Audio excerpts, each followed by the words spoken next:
आंखों देखा घी भला, ना मुख मेला तेल, साधु से झगड़ा भला, ना साकट से मेल।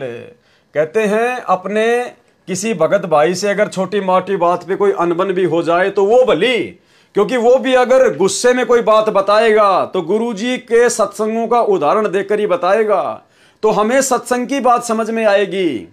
अगर किसी भगत भाई से, वैसे तो झगड़ा होता नहीं है परमात्मा के बच्चों का, लेकिन फिर भी कोई अनबन हो जाए ना, तो वो गुरुजी के ज्ञान आधार से समझाएगा उसको कि गुरुजी सत्संगों में ऐसा कहते हैं, तू ऐसा कर रहा है, गुरुजी ने ये उदाहरण दिया, तू वो कर रहा है, तो हमें गुरुजी के सत्संग ही कानों में सुनने को मिलेंगे। तो कहते हैं साधु से तो झगड़ा भी भला और ना साकट से मेल। और जो साकट व्यक्ति है, जो ना खुद भक्ति करे ना दूसरों को भक्ति करने दे, कहते हैं उससे तो मेल बिल्कुल भी नहीं करना चाहिए। आंखों देखा घी भला, घी को अगर आंखों से भी देख लें तो भी वो अच्छा ही लगता है, वो फायदेमंद ही है, मन को शांति सी देता है कि अच्छी वस्तु है। और तेल को यदि मुंह से टेस्ट भी कर लिया तो भी उसमें वो गुण नहीं है जो घी में गुण है। तो कहते हैं तेल को तो मुंह से चाटना और घी को आंखों से देखना दोनों बराबर है, यानी घी ही ज्यादा फायदेमंद है। एक जगह फिर कबीर साहिब जी कहते हैं साधु की लाता भली, यानी साधु जो हमेशा आपका भला चाहता है, आपका हित चाहता है, यदि वो आपको लात भी मार दे तो कहते हैं वो आपके लिए फायदेमंद है। साधु की लाता भली, बुरी साकट की बात, और साकट व्यक्ति की तो मीठी बात भी बुरी है। लातों से सुख उपजे, यानी उन बातों से हमारे अंदर कोई ज्ञान नहीं उपजेगा। अगर उस समय नहीं तो 4 दिन बाद में हम विचार करेंगे कि यार भगत जी कह तो सही बात रहे थे। तो कहते हैं लातों से सुख उपजे और बातों इज्जत जात, और साकट व्यक्ति की बात जो हम मानेंगे तो कोई ना कोई कुकर्म कर बैठेंगे, उससे हमारी इज्जत चली जाएगी। इसलिए भगत और साधक को साकट मनुष्य की संगति नहीं करनी चाहिए, यानी संसार से बिल्कुल विमुख हो जाना है। जो रिश्ते नाते हैं, रिश्तेदारी हैं, वो सब हमने निभानी है। निभाने का मतलब है सबसे प्यार प्रेम से रहना है। निभाने का मतलब ये नहीं कि मामा के लड़के की शादी आ गई, फूफा के लड़के की शादी आ गई तो 4 दिन पहले जाके बैठ जाओ, अपनी मर्यादा तोड़ दो। नहीं, कहने का मतलब है भक्ति मार्ग में यदि कोई बाधा उत्पन्न उनके द्वारा होती है, उसी समय हाथ जोड़ लो कि भाई यहां नहीं करेंगे, चाहे नाराज हो चाहे राजी रहे, बाकी प्यार प्रेम हमारा सबसे है।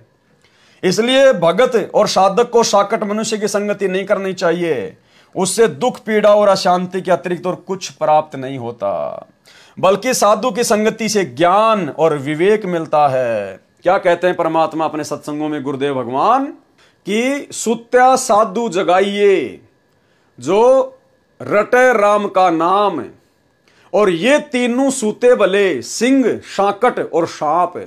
परमात्मा कहते हैं यदि आप किसी सोए हुए भगत को, साधु को, संत को उठा भी दोगे, जगा भी दोगे, तो वो परमात्मा की चर्चा करेगा उठते ही, और सच्चाई भगत जी, अरे कब आए भगत जी, जय बंदी छोड़ के बैठो बैठो, जय हो परमात्मा की दया हो गई आज तो कहते हैं सूत्या साधु जगाइए वो रटे राम का नाम है। और भाई ये तीनों सूते भले कौन? शेर, शाकट व्यक्ति और सांप। कहते हैं तो बीमारी है, इनको तो छेड़ना नहीं चाहिए, पड़े तो पड़े रहना देना चाहिए, ये अगर उठ गए तो नुकसान नहीं करेंगे। तो जो साकट व्यक्ति होता है उसकी तुलना परमात्मा ने शेर और सांप से की है। बल्कि साधु की संगति से ज्ञान और विवेक मिलता है और जीवन में संतोष प्राप्त होता है। जितना हो सके मानव जीवन को किसी पूर्ण साधु की संगत में व्यतीत करना चाहिए, जबकि हमें तो साक्षात पूर्ण साधु, परम पूर्ण साधु सतगुरु रामपाल जी भगवान कबीर परमात्मा मिल चुके हैं।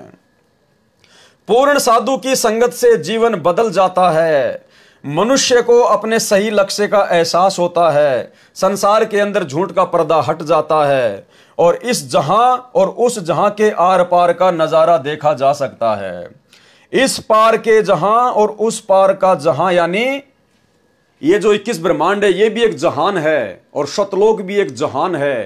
कहते फिर इन दोनों में आपको भली बात ही अंतर नजर आना पड़ेगा कि ये तो खोकापुर है और वो सुख का सागर है, और इस जहां और उस जहां के आर पार का नजारा देखा जा सकता है। साधु संगत करने से जीव को काल दगा नहीं दे सकता। आपको पहले भी वीडियो सुनाया था परमात्मा का, काल ने खुद कहा था कि परमात्मा जो आपकी महिमा करेगा, जो आपका गुणगान करेगा और जो दूसरों को सुनाएगा उसके निकट मैं नहीं जाऊंगा। सुनिए सत्संग। संधि छाप सार शब्द मोह दीजिए ज्ञानी, जैसे दोगे हमसे धनी। वो सार शब्द मुझे बता दो जो तुम हंसो को दोगे। जो जन मोको संधि सार शब्द बतावे, ताकि निकट काल नहीं जावे। मैं नहीं जाऊंगा उसके पास। कह धर्मराय जाओ संसारा, आनो जीव नाम आधारा। जो हंसा तुम रे गुण गावे, यानी आपके ज्ञान को मान के आपकी महिमा सुने और सुनावे गावे, ताहि निकट हम नहीं जावे। जो कोई ले है शरण तुम्हारी, मम सिर पग दे हो व्यापारी। ओए होए, जो आपकी शरण ले लेगा, मेरे सिर पर पैर धर के जाएगा, मेरे बस की बात है। साधु संगत करने से जीव को काल दगा नहीं दे सकता। कबीर साहिब जी कहते हैं अपनी वाणियों में, कबीर दर्शन कीजिए साधु का दिन में कई कई बार, आसोज के में जो बहुत करे उपकार। यानी भगत को चाहिए, साधु को चाहिए कि जितना हो सके अपने गुरुजी की संगति में रहे। यदि गुरुजी का आश्रम या गुरुजी का निवास स्थान उस भगत के आसपास है तो दिन में कई कई बार उसको अपने गुरुजी के दर्शन करने चाहिए। जैसे अज्ञानता में लोग दिन में कई कई बार रिमोट हाथ में लेकर टीवी चैनल देखते हैं, कहते हैं इसी प्रकार साधु के दर्शन दिन में कई कई बार करने चाहिए। आजकल तो भगवान ने इतने साधन दे दिए हमारे को, अगर गुरु हमारे आसपास नहीं है तो भी हम उनके दर्शन कर सकते हैं। हम भगवान के सत्संग अपने मोबाइल में बार बार सुन सकते हैं, वो भी साधु का दर्शन है। साधु दर्शन राम का, मुख पे बसे सुहाग, दर्श उन्हीं को होते हैं जिनके पूर्ण भाग। आप दिन में 5 बार सत्संग सुनिए, 4 बार सुनिए, 2 बार सुनिए, आधा घंटा सुनिए, 1 घंटे सुनिए, वो भी साधु दर्शन है, उतना ही पुण्य प्राप्त होगा। दर्शन कीजिए साधु का दिन में कई कई बार, आसोज के मेजों बहुत करे उपकार। आसोज के महीने में जो बारिश होती है वो अगली फसल के लिए बहुत ज्यादा फायदेमंद होती है। तो कहते हैं आसोज की बारिश की तरह वो साधु दर्शन आपको फिर फायदा देगा। कई बार ना कर सके तो 2 ही भगत कर ले, कि भाई मान लीजिए तू बहुत ज्यादा बिजी है और गुरु भी तेरे से दूर हैं और दिन में कई कई बार नहीं कर सकता है, तो भाई कम से कम 2 बार साधु दर्शन करने में तो चूक मत करना। कई बार ना कर सके तो 2 ही भगत कर ले, भगत यानी समय। कबीर दर्शन साधु से काल दगा ना दे। अगर 2 बार भी गुरु जी के दर्शन कर लेगा, अगर 2 बार भी अपने घर पर बैठ के सत्संग सुन लेगा सुबह शाम भी, तो भी कहते हैं काल तुझे दगा नहीं देगा, काल तुझे मर्यादा तोड़ने के लिए बाध्य नहीं कर पाएगा। 2 भगत ना कर सके, अगर 2 समय भी ना कर सके, ज्यादा ही मजबूरी है, तो दिन में कर 1 बार, 1 बार तो बिल्कुल भी मत चूकना। कबीर साधु दर्शन से उतरे भवजल पार, अगर इतना भी कर लिया तो भी परमात्मा तेरे ऊपर आशीर्वाद बना के रखेगा सतगुरु, और काल तुझे दगा नहीं दे पाएगा। 1 दिन भी ना कर सके, दूसरे दिन कर ले, फिर परमात्मा छूट दे रहे हैं। देखो ये दयालु भगवान कितना दयालु है, दास गरीब दयालु है, डिगे बंधावे धीर। क्या कह रहे हैं, अगर 1 दिन भी ना कर सके तो भाई दूसरे दिन कर ले। कबीर साधु दर्शन से पावे उत्तम दे, यानी पार तो नहीं हो पाएगा लेकिन तुझे उत्तम दे मिल जाएगी। जब शरीर छूटेगा, भक्ति पूरी नहीं हो पाएगी, तो तुझे उत्तम दे यानी मनुष्य शरीर प्राप्त हो जाएगा, फिर से अपने चरणों में तुझे सतगुरु ले लेगा। 1 दिन ना कर सके दूजे दिन कर ले, कबीर साधु दर्शन से पावे उत्तम दे। ये उनके लिए है जो बिल्कुल सतगुरु के नजदीक रहते हैं फिर भी उनके दर्शन नहीं करते हैं, निर्भागी उनके लिए। दूजे दिन नहीं कर सके, तीसरे दिन कर ले, फिर और छूट दी है परमात्मा ने कि मान ले दूसरे दिन भी नहीं कर सकता, ज्यादा ही बिजी है, कहीं दूर बाहर है, तो तीसरे दिन तो चूकना मत अपने गुरुजी के दर्शन करने से। कबीर साधु दर्शन से मोक्ष मुक्ति फल पाए, और तीजे दिन नहीं कर सके तो बार बार कर जाए। अगर तीजे दिन भी नहीं कर सके तो भाई बार बार यानी सप्ताह की सप्ताह कर ले, जैसे इतवार रविवार ऐसे कहते हैं ना, तो कहते हैं बार बार यानी वार वार, तो कहते हैं सप्ताह की सप्ताह तो चूकना मत। या में विलंब न कीजिए, इसमें बिल्कुल भी देरी मत करना, कहे कबीर समझाए। सतगुरु भगवान समझा रहे हैं कि इसमें देरी मत करना। अगर तू सतगुरु के आसपास ही रहता है, उसके आश्रम के आसपास रहता है, तो कहते हैं इसमें तो बिल्कुल भी चूक मत करना। सप्ताह के सप्ताह तो गुरु जी के दर्शन करने, सत्संग सुनने, आशीर्वाद लेने पहुंच ही जाना। बार बार नहीं कर सके, अगर हर रविवार को या हर मंडे को, यानी 7 दिन में भी अगर दर्शन नहीं कर सके तो पाख पाख कर ले। पाख यानी हर 15 दिन में तो कर ही लेना। कहे कबीर सो जन है जन्म सफल कर ले, कहते हैं वो भी अपना जन्म सफल कर लेगा। और पाख पाख नहीं कर सके, अगर पखवाड़े पखवाड़े भी नहीं कर सके, 15-15 दिन में भी अगर गुरु दर्शन नहीं कर सकता है, कोई ज्यादा ही मजबूरी है, तो मास मास कर जाए, तो कम से कम महीने में तो एक बार जरूर कर ले। मास यानी महीना। या मैं देर ना लगाइए, इसमें तो बिल्कुल भी देरी ना करना, कहे कबीर समझाए। और मास मास नहीं कर सके, परमात्मा जानते हैं कि काल ने हर प्रकार से जीव को बांध रखा है। अगर महीने महीने में भी तू अपने गुरुजी के दर्शन नहीं कर पा रहा है तो भाई छठे मास अलबत्त, छठे मास तो चूकना ही मत बिल्कुल भी। या मैं ढील ना कीजिए, कहे कबीर अविगत। वो अविगत कबीर परमात्मा कह रहा है कि इसमें तो बिल्कुल भी ढील मत करना। ये छठे मास न कर सके बरस दिना कर ले, कि भाई 6 महीने में भी अगर तू अपने गुरु के दर्शन नहीं कर सकता है, कहीं दूर विदेश में रहता है, तो बरस दिना कर ले। यानी बरस यानी वर्ष में तो जरूर कर ले, 1 साल में तो जरूर अपने गुरु जी के दर्शन कर ही लेना। कहे कबीर सो भगत जन जम ही चुनौती दे, तू भी काल के आगे खड़ा होने लायक हो जाएगा, यम राजा को चुनौती देने के लायक हो जाएगा। यदि गुरु बनाकर और कहीं बाहर विदेश में रहता है, बार बार नहीं आ सकता है, अगर सप्ताह भर में भी गुरु दर्शन के लिए आ गया और बाकी अपनी भक्ति मर्यादा में रह के कर रहा है, तो भी परमात्मा कहते हैं कि काल को चुनौती देने के लायक बन जाएगा। फिर आगे क्या कह रहे हैं परमात्मा लास्ट में, वर्ष वर्ष ना कर सके, अगर हर साल में भी तू गुरु जी के दर्शन नहीं कर सकता, अगर साल में भी एक बार तू अपने गुरु के दर्शनों को नहीं आता है, चाहे तू अमेरिका में है, चाहे तू जापान में है, चाहे तू 7 समुद्र पार है, अगर तू 1 साल में भी गुरु जी के दर्शन करने के लिए नहीं आया, वर्ष वर्ष ना कर सके ताको लगे दोष, भाई उसको तो फिर पाप लगेगा, दोष लगेगा। कहे कबीर वह जीव तो कहीं ना पावे मोक्ष, उस निकम्मी आत्मा का मोक्ष नहीं हो सकता। फिर अब भाई और बहनों, बहुत सारी बातें हैं, ये अध्यात्म है, काल साथ में शंका भी पैदा करता है। अब गुरुदेव भगवान ने जब 2006 में क्रोथा कांड के अंतर्गत परमात्मा जेल गए थे, तो बहुत सारे भक्तों ने बाद में शंका व्यक्त की कि गुरुजी आप तो हमें वाणियां सुनाया करते थे कि साल में तो अपने गुरुजी के दर्शन कर ही लेने चाहिए, नहीं तो मोक्ष नहीं होगा। तो गुरुजी 2 साल तक हम तो आपके दर्शन कर ही नहीं पाए क्योंकि आप तो जेल में बैठे हुए थे।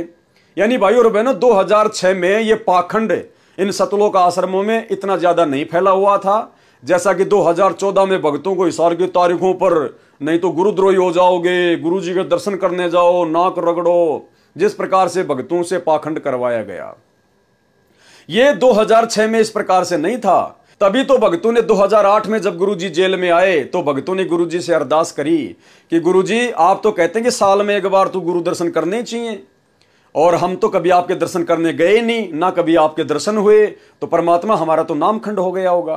तो उस समय फिर गुरुदेव भगवान ने एक सत्संग में बताया कि बच्चों, ऐसी विशेष परिस्थितियों में गुरु दर्शन ना कर पाने के चलते नामखंड नहीं होता है। परमात्मा ने बताया ये कोई परमात्मा की लीला थी, ये विशेष परिस्थितियां थी, तुम्हारे अंदर तो इच्छा थी, चाहत थी कि हम अपने गुरुदेव भगवान के दर्शन करें, लेकिन दास जेल में बैठा था, ये एक मजबूरी थी। ऐसी स्थिति में चाहे 5 साल क्यों ना हो जाएं, यदि आपने गुरु के दर्शन नहीं किए तो उससे आपका नाम खंड नहीं होता है। अपने हृदय में अपने गुरु जी के दर्शन जरूर करने चाहिए। हृदय में दर्शन करने का मतलब है गुरु जी के सत्संग सुनना, गुरु जी के मंत्र करना, गुरु को परमात्मा मानना, अपनी भक्ति पे मर्यादाओं के साथ में लगा रहना।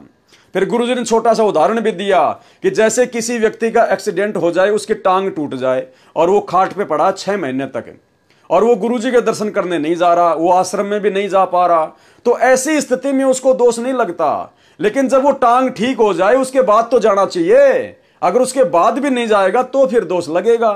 तो वर्तमान में हमारे गुरुदेव भगवान अपने मिशन के तहत हिसार जेल में बैठे हुए हैं, और यदि हम उनके दर्शन करने नहीं जा सकते हैं और जाके वहां पे हम करेंगे भी क्या, जब गुरु का दर्शन ही नहीं होगा तो जाके हम करेंगे क्या। भाई जिस आश्रम में हमारा गुरु नहीं है उस आश्रम में जाके हम क्या करेंगे।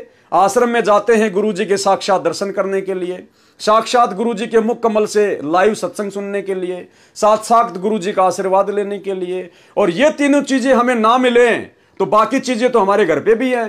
सत्संग हमारे घर पे हैं, खाना हम हमारे घर पे खाते हैं, गुरुजी की फोटो में दर्शन अपने घर पे करते हैं, गुरुजी की आरती घर पे करते हैं, सत्संग घर पे सुन सकते हैं, सारे कार्य तो हम अपने घर पर कर ही रहे हैं। फिर आश्रमों में जाके धक्के क्यों खाएं जब वहां हमारे गुरुजी है ही नहीं? तो लाखों की संगत को वर्तमान में अपने धार्मिक धंधे के लिए जगह जगह गुरुजी की गैर हाजिरी में सतलोक आश्रम खोलकर गुरुजी के कलयुगी परिवार ने, इन कोऑर्डिनेटरों ने अपने धार्मिक धंधे के लिए, अपने स्वार्थ के लिए पूरी तरह से बिल्कुल मूर्ख बनाया हुआ है। मूर्ख। और ये मूर्खता केवल वही लोग कर रहे हैं जो लोग अभी गुरुदेव के तत्व ज्ञान को अच्छे से साथ संगति के अभाव में समझ नहीं पाए। तो सुनिए गुरुदेव भगवान का छोटा सा सत्संग, जिसमें परमात्मा ने कहा था उस समय 2008 में रोहतक जेल से आने के बाद कि ये कोई परमात्मा की लीला थी। ऐसी विशेष परिस्थितियों में गुरुजी के दर्शन ना कर पाने के कारण दोष नहीं लगता। तो हम सत्सेवक भाई बहन इन मैनेजमेंट वालों के चक्करों में नहीं आए। हम हिसार की जेल के आगे जाकर फालतू में अपना समय बर्बाद करके नहीं आए, जहां हमारे को गुरुजी के दर्शन ही नहीं हो रहे थे। और जब हमारा गुरु भगवान आएगा, वो जहां भी आएंगे, किसी भी आश्रम में आएंगे, हम दौड़ कर जाएंगे अपने बाप के चरणों में, अपने पिताजी के चरणों में, क्योंकि हम केवल अपने गुरुदेव भगवान के ज्ञान को आधार बनाकर उनके वचन पर चलने वाले भगत हैं। हम उनके परिवार के पीछे उनके मनमानी तानाशाही फरमानों को फॉलो करने वाले भगत नहीं हैं। सुनिए सत्संग। परमात्मा बार बार प्रार्थना करते हैं कि संत मिलन को चालियो, दिन में कई कई बार आसौज के में जो ये गणा करें उपकार। भाई कई बार ना जा सके तो संत दर्श दो बखत कर ले, कह कबीर संत दर्श ते यू काल दगा ना दे। दो बखत भी ना कर सके तो दिन में कर एक बार, कह कबीरता दास का बेड़ा हो जा पार। फिर परमात्मा बताते हैं कि एक बार भी नहीं कर सकता है, दूरी ज्यादा हो जाती है। तो कहते हैं सप्ताह में एक बार अवश्य कोशिश कराने की। सप्ताह में भी नहीं बात बनती है, ज्यादा दूरी है, तो पक्ष यानी 15वें दिन पक्ष अवश्य। उससे भी दूरी है तो फिर एक महीने में अवश्य दर्शन करने की चेष्टा कर, अवश्य पहुंच। और फिर भी कुछ ज्यादा ही विदेश दूर चला गया है तो 6 महीने तक चूकिए मत। और भी ज्यादा कोई मजबूरी या दूर चला गया है तो 1 वर्ष में संत के दर्शन के लिए अवश्य आइए। और दूर रहते हुए फिर कैसी भावना रखे, लाख कोस जो गुरु बसे और शेष समुद्रा तीर, एक पलक भूले नहीं जो गुण हो शरीर। कहते हैं गुरुजी चाहे लाख कोस की दूरी पर बैठे हैं लेकिन दिल से दूर नहीं होनी चाहिए। तो 1 साल में कोस अवश्य पहुंचना चाहिए। अब यहां भक्तों के शंका आती है कि गुरुजी अब 1.25 वर्ष तक अज्ञात रहे, दर्शन नहीं हो सके, तो क्या हमारे ऊपर, क्या हमारा जो नाम तो फिर खंड नहीं हो गया है? ऐसा कुछ नहीं है। ये लीला परमात्मा की है। जैसे कोई एक्सीडेंट हो जाता है और भाई उसमें टांग टूट जा, प्लास्टर बांधे रहना पड़ता है और चारपाई पे लेटा पड़ा रहना होता है। लेकिन जब ठीक हो जाए, जब थोड़ा ही पड़ा रहना है, फिर तो काम करे, घूमे, फिर अपने सारे कार्य सुचारू करे। तो ये कोई लीला है परमात्मा की, इनमें ऐसा कोई दोष नहीं आता। क्योंकि आप तो रो रहे थे, आप गुरु जी से दूर नहीं थे, आपकी आत्मा तड़फ रही थी। और उन नादान लोगों ने स्वयं भी पाप कमा लिया, जिन्हें हमारा विरोध करके ये ऐसा झूठा केस बनाकर परमात्मा के कुत्तों को सजा उन्होंने हमारे को प्रताड़नाएं दी है, जेल में डाला। अब मुझे इस बात का डर है कि उन गिला के बनेगी।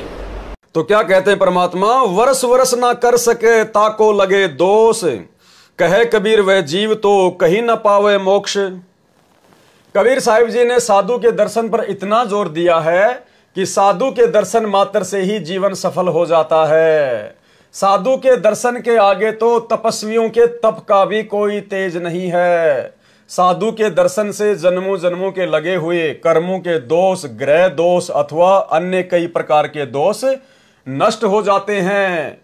कबीर साहिब जी कहते हैं, साधु आवत देख कर हंसी हमारी दे, यानी सच्चे संत को आता हुआ देखकर उनके दर्शन करके हंसी हमारी दे। अब दे कैसे हंसेगी? शरीर के हंसने का मतलब है गुरुजी को देखकर शरीर का रोम रोम खड़ा हो जाए, प्रसन्न हो जाए, खुशी का कोई ठिकाना ना रहे, आत्मा गदगद हो जाए, उसको कहते हैं हंसी हमारी दे। साधु आवत देख कर हंसी हमारी दे, ग्रह माथे का उतरा कंचन बरसा में। साधुजन इस संसार में वह बड़ छत्रधारी है जिसकी छांव में कर्मों की तपत का कोई प्रभाव नहीं पड़ता और जीव असीम शांति का अनुभव करता है। भाइयों और बहनों, ठीक इसी प्रकार ये जो वर्तमान का समय है अगस्त 2024 का, आप जी टीवी चैनल देखते होंगे, अखबार पढ़ते होंगे, सोशल मीडिया पर न्यूज देखते होंगे, किस प्रकार भारत ही नहीं बल्कि देश विदेश में गृह युद्ध की स्थितियां पैदा हो रही हैं। हिंदू मुस्लिम दंगे होने की तैयारियां हो रही है, सांप्रदायिक दंगे भड़कने की तैयारियां हो रही है, पूरी दुनिया बारूद के ढेर पे बैठी हुई है। कैसे लड़कियों के बलात्कार हो रहे हैं, बलात्कार के बाद उनको शत विकसित कर दिया जाता है, उनके टुकड़े टुकड़े कर दिए जाते हैं। किस प्रकार से आग लगी हुई है इस काल के लोक में। लेकिन आप और हम भाई बहन देखिए, हमें अनुभव तक नहीं है, हम लोग उस आग को महसूस तक नहीं कर पा रहे, क्योंकि जिस प्रकार जेठ के महीने में कितनी भयंकर गर्मी पड़ती है, अब की बार तो 55 डिग्री तापमान चला गया। और ऐसी भयंकर गर्मी में यदि कोई व्यक्ति बंद कमरे में एसी चला के बैठा है तो बाहर तो गर्मी ज्यों की त्यों है, लेकिन उसने अपनी व्यवस्था कर रखी है, इसलिए वो ठंडक महसूस कर रहा है। तो हम अपने सतगुरुदेव भगवान की गोद में इस काल के लोक में और वर्तमान भयंकर घोर कलयुग में अपनी बाप की गोद में तत्वज्ञान रूपी एसी चला के बैठे हुए हैं। इन्होंने अपना आशीर्वाद हमारे ऊपर बख्शा हुआ है, अपनी गोद में लेके बैठा है परमात्मा। अन्यथा इनकी शरण से हटे और बाहर वो गर्मी ज्यों की त्यों आपत्तियां, परेशानियां, दुख, संकट ज्यों की त्यों है। तो ये परमेश्वर गुरुदेव भगवान की विशेष दया है जो हम काल की इस तपत को इतना महसूस नहीं कर पा रहे हैं। साधुजन इस संसार में बड़ छत्रधारी हैं जिनकी छाव में कर्मों की तपत का कोई प्रभाव नहीं पड़ता और जीव असीम शांति का अनुभव करता है। साधु दर्शन तो आध्यात्मिक जीवन का पहला पाठ है, इसलिए साधु दर्शन को अपने जीवन का उद्देश्य जानकर करना चाहिए। जब मनुष्य साधु दर्शन के लिए चलता है तो बहुत सारे कार्य याद आते हैं, मन अपनी ताकत दिखाता है, रिश्ते नाते टांग अड़ाते हैं और अनेक बहकाने लगते हैं, बहुत सारे बहाने बनाते हैं। क्या कहते हैं? मात पिता सुत स्त्री आलस बंधु काण, साधु दर्शन को जब चले ये अटकावे आण। इस वाणी को अच्छे से समझने के लिए हम अपने पूज्य गुरुदेव भगवान के एक छोटे से सत्संग का सहारा लेंगे और उसके बाद में आज का वीडियो हम यहीं पे एंड करेंगे, क्योंकि ये परमेश्वर की महिमा है, इसमें कोई जल्दबाजी नहीं होनी चाहिए। हम बड़े प्रेम से करेंगे। भगवान ने हमारे को सभी सुविधा दे रखी है, भगवान ने हमारे को समय दे रखा है। हम ना तो सतलोक आश्रम मैनेजमेंट हरियाणा वालों की तरह मर्यादा तोड़कर काल प्रेरणा से राजनेताओं की रैलियों में धक्के खाते हैं, ना हम किसी को कुकर्म करने के लिए ज्योति पाठ का पैसा देते हैं, और ना हम अपने गुरुदेव भगवान की गैर हाजिरी में जो सत्संग हमारे मोबाइल में है उन सत्संगों को सुनने के लिए ना तो उन आश्रमों में धक्के खाते, और जो भंडारा हमारे घर पर भगवान ने दिया हुआ है ना वो भंडारा खाने के लिए लड्डू जलेबी के चक्कर में हम इतनी दूर दूर जाके अपना पैसा बर्बाद करके, समय बर्बाद करके उन आश्रमों में जाते हैं। इसलिए भाइयों और बहनों, हम आराम से अपने गुरुदेव भगवान की महिमा करेंगे। यदि प्रतिदिन 2 घंटा भी परमात्मा हमें समय देंगे तो यह आप और हमारा बहुत बड़ा भाग्य है। परमात्मा कहते हैं, एक ने कही दूजे ने मानी, कहे कबीर वो दोनों ज्ञानी। अगर गुरु की महिमा एक सुना रहा है, दूसरा सुन रहा है और आत्मा गदगद हो रही है तो परमात्मा कहते हैं दोनों ही बड़भागी है। वो बताने वाले को भी उतना ही पुण्य मिलेगा और सुनने वाले को भी उतना ही पुण्य मिलेगा। तो भाइयों और बहनों, अब आप खुद निर्णय कर लेना।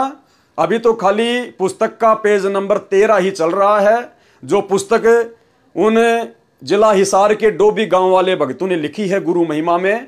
और इस पुस्तक के लिखने के कारण उन भगत भाई बहनों को काल प्रेरणा से सतगुरु रामपाल जी परमेश्वर जी के कलयुगी काल प्रेरित परिवार ने, सतलोक आश्रम मैनेजमेंट ने, कोऑर्डिनेटरों ने जिन गुरु भक्तों को गुरुद्रोही घोषित कर दिया है, जिनके नाम का पीला पर्चा निकाल दिया है, तो आप जी स्वयं निर्णय कर सकते हैं कि काल का कितना बड़ा दाव वर्तमान में संगत पर चल रहा है। तो सुनिए गुरुदेव भगवान का ये छोटा सा सत्संग, और उसके बाद में हम वीडियो को समाप्त करेंगे। गुरुदेव से आज्ञा लेते हैं। कल रात्रि 9 बजे फिर परमात्मा दया करेंगे और गुरु महिमा में हम इसी प्रकार से लाइव वीडियो के माध्यम से परमेश्वर का गुणगान करेंगे। बंदी छोड़ सतगुरु रामपाल जी भगवान की जय हो। ऐसे और भी बहुत से भक्त बताते हैं, ऐसे ऐसे वो आदि चलन लग गया। जब 100 का नोट पाया, एक माई कह रही थी जी मैं पति तो नाम नहीं ले रहा, बाधा भी करता था। समागम आ गया, करौथे आश्रम में जब हम सत्संग करते थे तो मैंने अपने पति से कहा कि मैं सत्संग में जाऊंगी, मैंने 100 रुपये दे दे। ये 10 वर्ष पहले, 8-9 वर्ष पहले की बात है। वो कहने लगा मैं तेरे को चवन्नी नहीं दूं और तू तीसरे दिन झोला ठावे और वहां चली जाती है। वो कहने लगी मैं कोई गलत जगह जाती हूँ।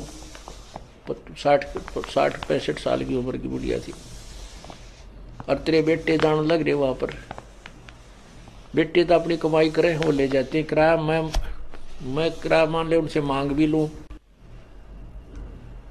तो तुम नखरे करता है, क्योंकि बेटे अलग हो रहे हैं, उनसे थोड़ा द्वेष रखता है, उनसे कैसे ले लेगी, वहां जाओ भी नहीं गी। तो उसने कहा कि मुझे 100 रुपये दे दे। मैं बोला कति नहीं जान दूं, और जाके दिखाइए आज तू। तो नहीं, मैं पैसा किराया दूं नहीं, तू जागी कैसे। तो वो कहने लगा मेरे द्वारा पैसा को ना।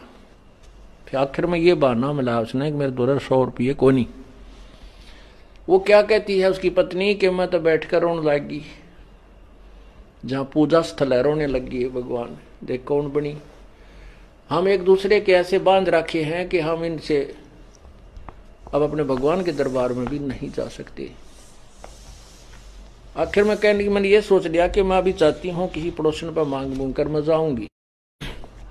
इतना दृढ़ निश्चय मैंने कर ही लिया था, लड़ाई होगी, बोलेगी, मार पीट लेगा और 2 मुक्के खा लेगी भगवान के नाम पे। ध्रुव पिटा, प्रहलाद पिटे, मीराबाई पिटी।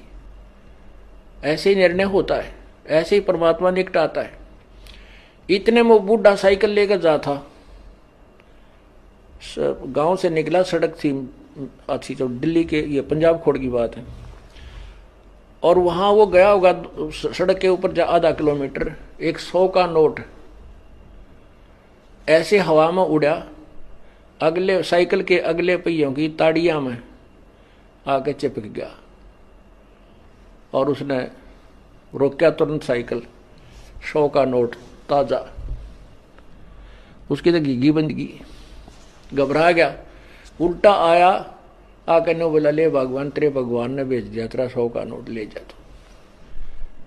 और उसका जो है ना पसीने आ रहे, उसके बाद उसने मुझे मना नहीं किया। तो यहां परमात्मा कहते हैं